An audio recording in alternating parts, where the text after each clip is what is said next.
Canım,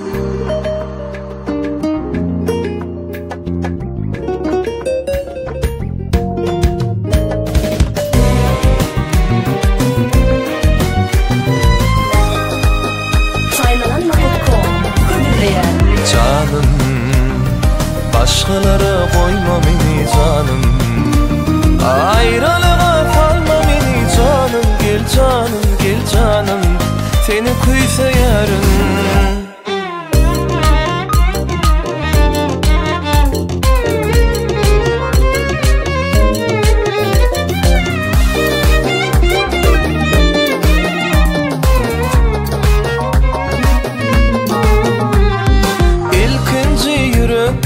Söyanım, dinley de men aydan söylerim. Ananma özgü sözlerine, yaş koyma seni söyün gözlerine.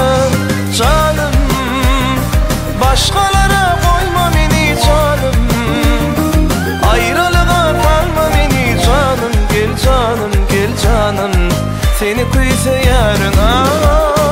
Canım, başkalara koyma beni canım, ayrılığa kalma beni canım. Gel canım, gel canım, seni kuysa yarın.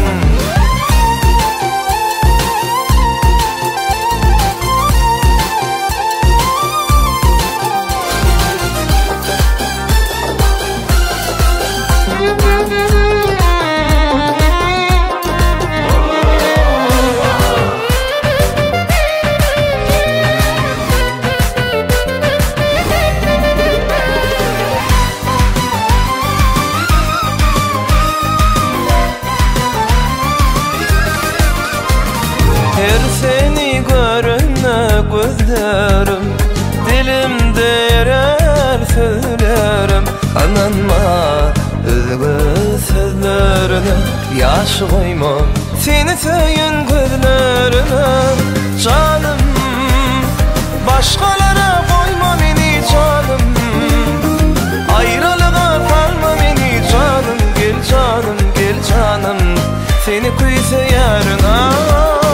Canım, başkalara koyma beni canım, ayrılığa kalma beni canım. Gel canım, gel canım, seni kuysa yarın.